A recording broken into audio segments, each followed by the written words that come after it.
as the new clerk and recorder going in my second year and my first presidential, this was probably, I will say, the smoothest general election, no issues whatsoever that I have seen either as a voter or as a clerk and recorder here in El Paso County.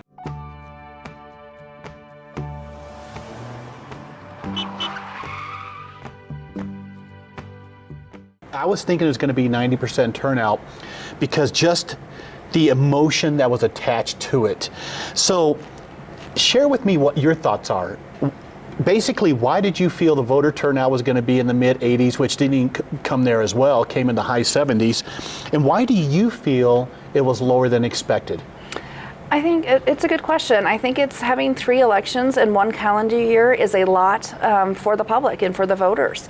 By the time November rolls around, they're tired. They've already voted in the March primary, they've done their research, they've already done the June state primaries, and by the time October, November runs around, they're tired.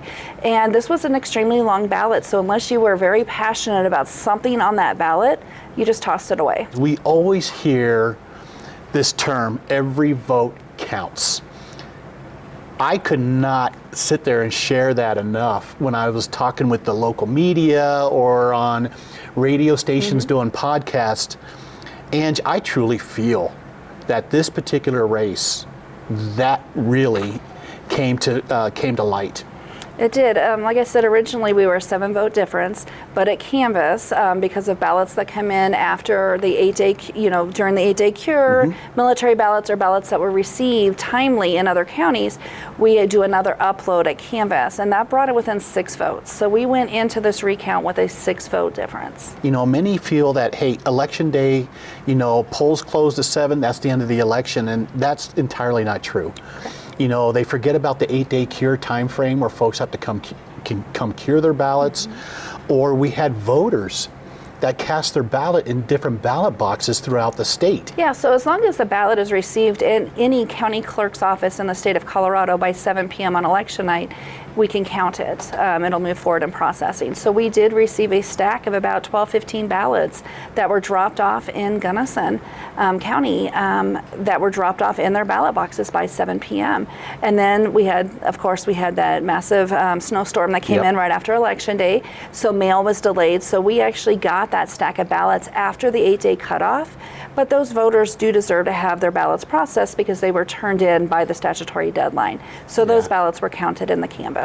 A lot of folks have asked me, is you've gone from 7 votes to 6 votes to a tie, which is something that I'm thinking has never ever happened in Colorado history, because if there is a tie, believe it or not, they put the candidate's name in a hat and pull it out, and whoever's pulled out is the winner.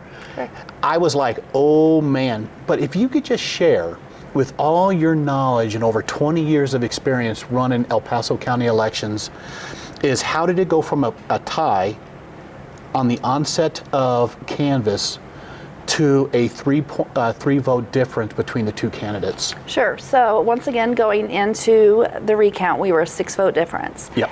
We knew when we pulled the reports the morning of canvass that there was a tie. The canvass board directed us for any change in that 6-vote difference. They wanted to see the ballot images to be presented to them during the canvass so they could identify those. So as soon as we knew that there was a tie, we knew there were 6 votes that had changed. 2 of those were actually ballots where, we put instructions on the top of every ballot on how to complete your ballot. But we also have to look for voter intent. 2 of the ballots, the circle was just outside of the target area. So when it went through the ballot count, it was not counted as a vote for the candidate the first time.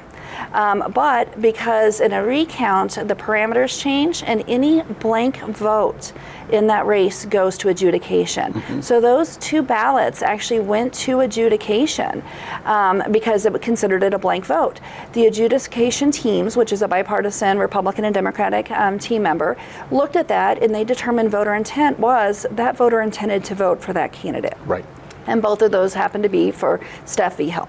So those 2 votes were counted in that race. One that came through adjudication that a circle was completely filled out for one candidate and it was partially filled out for another candidate. That comes over as an overvote. The canvas board looked at that and they agreed, yes, that one is an overvote. So that one went to the side. So we've added 2 votes to the Democratic candidate at this point. We had 2 other ballots that we looked at. Yep. And on those, it was very clear to the canvas board as well as the adjudication team the first time that the candidate's name the circle was filled out, and then there was a line completely drawn across the candidate's name, which in our instructions above says if you do not wish to vote for this candidate, you've changed your mind, they did exactly what they were supposed to do. In the way that the original count went, those ballots actually ended up in adjudication because of other things on the ballot. There were other overvotes on the ballot. The tabulation system can only read the target area, nothing outside of that. So it actually thought it was a vote for that candidate because it can't read voter intent. But because it went to adjudication the first time, the adjudicators removed that vote. The second time during the recount, remember it's only looking at that race, those 2 didn't go to adjudication. So the adjudicators did not get to determine voter intent at that point. Right. So those 2 were a vote for Ms. Vigil. The canvas board, I presented it to them, and they looked at it and they agreed voter intent that was not a vote for Ms. Vigil. The canvas board asked to look at the original ballots, so we did pull the original ballots out so they could see the mark across, and those votes were removed. And so that was done basically in accordance with the voter intent guide that's provided by the state. Correct.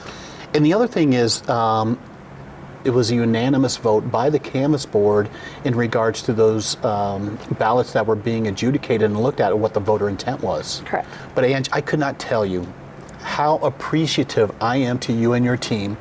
We have worked extremely hard over the last 2 years working towards a very successful general election, and I will tell you, in my opinion, that was a very successful election, and the reputation that this office, your department has throughout the community is absolutely amazing.